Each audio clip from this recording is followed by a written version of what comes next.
ஒரு சஹாபி, ஒரு வாலிபன் விபச்சாரம் செய்து பழகியவர். நபி இடத்துல வாராங்க. நபி சபையில் இருக்கிறாங்க சஹாபாக்களோட. சொல்றாரு, யா ரசூலல்லாஹ், எனக்கு விபச்சாரம் செய்யறதுக்கு அனுமதி தாங்க. ஹதீஸ்ல வருது, அங்கிருந்த சஹாபாக்கள் காமு ஃபஸஜரு, எழும்பி அந்த சஹாபிக்கு அடிக்க பார்க்கறாங்க. சஹாபாக்கள் ஆவேசப்பட்டாங்க. நபியிடத்துல வந்து, பள்ளிவாசலுக்கு வந்து, நபிக்கு நெருக்கமாக வந்து, ஒரு பாவத்துக்கு நீ அனுமதி கேட்கிறாய் அல்லவா என்று சஹாபாக்கள் கோபப்பட்டார்கள். நபி அவர்கள் கோபப்படவில்லை.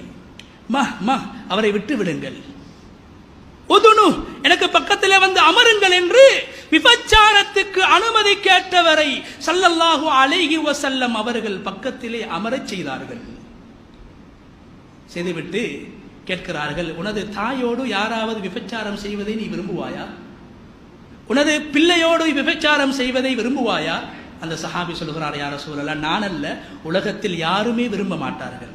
சொன்னாங்க ஸல்லல்லாஹு அலைஹி வஸல்லம், நீ விபச்சாரம் செய்கின்ற பெண் யாரோ ஒருவருடைய தாயாக இருக்கலாம், பிள்ளையாக இருக்கலாம்.